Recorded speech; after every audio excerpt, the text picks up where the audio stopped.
Morning সম্পর্কে। তো আশা করি তোমরা খুব ভালো রয়েছো। তো আজকে তো দেখতেই পাচ্ছ খুব রোদ আজকে। তো আমাদের পাড়া থেকে কয়েকজন বলছে এখনই দেখেছিস কত রোদের তেজ, গরমকালে কি হবে এরকম বলছে। কিন্তু আমাদের এখন ওয়েদারটা দেখেছো তো কীরকম অদ্ভুত, কখনো গরম লাগে আবার কখনো ঠান্ডা লাগে, আবার হ্যাঁ এরকম পিকুলিয়ার একটা ওয়েদার। তো আমার ব্রেকফাস্ট এসব কমপ্লিট হয়ে গেছে। তো আমি এখন সকালের যে আমার রুটিন সেগুলো ফলো করা হয়ে গেছে। আর আজকে আমাদের পাড়াতে একটা অনুষ্ঠান আছে। তো আমার বাবার সেখানে নিমন্ত্রণ, সে কারণে আমাদের বাড়িতে সেরকম বিশেষ বাবা না খেলে তো সেরকম রান্নাপাট হয় না, তোমরা জানোই। তো আমি আর মার জন্য সে রান্নাবান্না। তো তবুও মা রান্না করেছে। তো কি রান্না করেছে তোমাদের পরে দেখাবো। হ্যাঁ আজকে জানো তো একটা জিনিস হয়েছে। আজকে হঠাৎ ফেব্রুয়ারি মাস এলেই না আমি খুব এক্সাইটেড হয়ে যাই। কেন জানো তো? শুধু যে ফেব্রুয়ারি মানে আমার বার্থ মান্থ সেটা শুধু না, আমার খুব ক্লোজ একটা বন্ধুরও বার্থডে। তো আমার স্কুল ফ্রেন্ড, আর ওর বার্থডেটা আমি অনেকবারই তোমাদের হয়তো বলেছি যে আমার ফ্রেন্ড সার্কেলটা অনেক বড়, বাট সেইভাবে কারোর সাথে সেরকম টাচে নেই আমি এই মুহূর্তে। তাছাড়াও অনেক বন্ধু বান্ধব এখন ব্যস্ত নিজেদের লাইফে। তো আমার যে বন্ধুদের কথা, আজকে ওর বার্থডে, তো ওর সাথে কথা মানে হোয়াটসঅ্যাপেই কথা হলো। তো উইশ করলাম ওকে হ্যাপি বার্থডে। তখন বলছে ও যে আমি এই উইশটার জন্য অনেকক্ষণ ধরে অপেক্ষা করছিলাম কখন আসবে, যে এলো খুশি হলাম। মানে অ্যাটিটিউড কীরকম দেখো, মানে এই যে বন্ধুদের মধ্যে যে এই যে ব্যাপারটা, সেটা খুব ভালো লাগে। ওর যখন বিয়ে হয়েছিল আর কি, তো ওর দিদির বিয়েতে আমি মা গেছিলাম।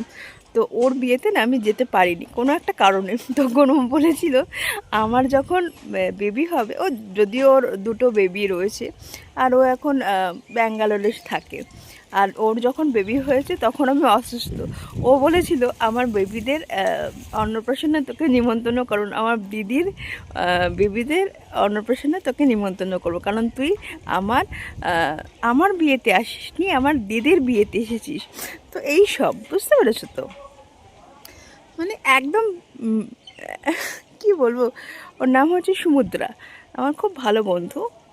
তো তো আবার বলছে আমি কীরকম শয়তান দেখো, বলছে হোপ তুই আমার সাথে টাচে থাকবি, এরকম একটা অ্যাটিটিউড নিয়ে SMS করছে। আলাম নিশ্চয়ই থাকবো, বেশি ঘাটালাম না, কারণ ওকে আমি খুব ভয় পেতাম জানো তো, কারণ ও রাগ খুব মারাত্মক। ও একবার রেগে গেলে না, ও রাগবে না ঠিক আছে, খুব কুল, বাট রেগে গেলে যা ওকে ঠান্ডা করা সম্ভবই নয়। মানে খুব অসাধ্য, কারণ বুঝলে তো অনেক কিছু করতে হবে, তারপরে গিয়ে উনি ম্যাডাম ঠান্ডা হবে। তো সে যেন স্কুলে আর ওর মা আর আমার মা খুব ভালো, খুব গল্প করতো আন্টি আর আমার মা,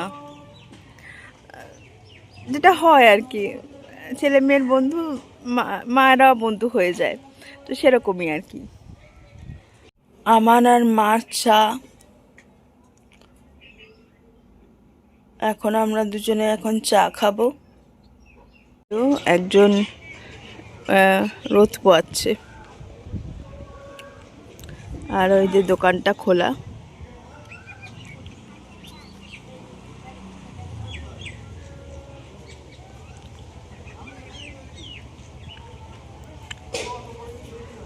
আর আমাদের পাড়াতে একটা অডি এসেছে, দেখেছো?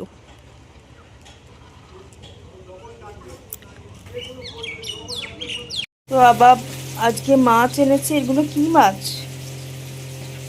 কি জানি, আমি নিজেই জানি না। মা জানে না তো, বাট এখন মাছ ভাজছে। হ্যাঁ, এইখানে এই যে ভাবছি, আর এই যে দেখো মাছ এনে মাছ খাচ্ছে সুন্দর করে, আবার তাকাচ্ছে আমার দিকে, জানো। রান্নাঘর থেকে দরজাটা একটু লাগাইনি বলতে দরজা লাগিয়েছি, কয়রাটা লাগাইনি। ওর ফাঁক দিয়ে কখন ঢুকে গিয়ে সুন্দর করে খাচ্ছে। খাও, আজকে তোমারই দিন, তুমিই খাও।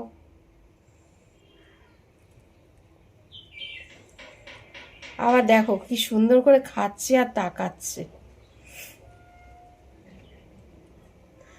এইরকম ছানাপানা আমাদের আছেই।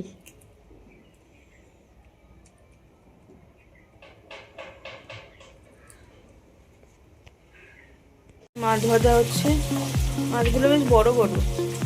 আমার মনে হয় ইসে মাছ, গোল্ডেন। না না না না, এটা ওই যে পাবদা মাছ মনে হচ্ছে। না না, পাতবা মাছ এরকম হয় না। হ্যাঁ, যাই হোক, একটা মাছ।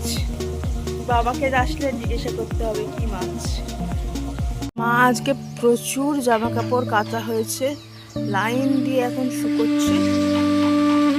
আর এই সোয়েটারটাও পরেছিলাম, কেচে দিয়েছে।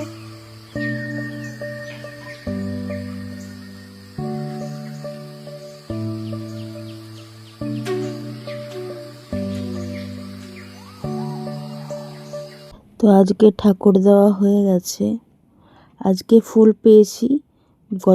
আজকে লাঞ্চ মেনু এখানে ভাত, এখানে ডাল, এটা সরাও, এই যে আলু ভাজা, চাটনি আর মাছ আছে। এখানে পাবদা মাছের ঝোল, একদম লাল টুকটুকে মাছ হয়েছে, মানে ঝোল হয়েছে আর কি। আজকের ভিডিওটা এখানে এন্ড করলাম। তো আজকের ভিডিওটা কেমন লাগলো জানিও। আর একটা ভিডিও নিয়ে কালকে আবার তোমাদের সাথে দেখা হচ্ছে। Bye bye.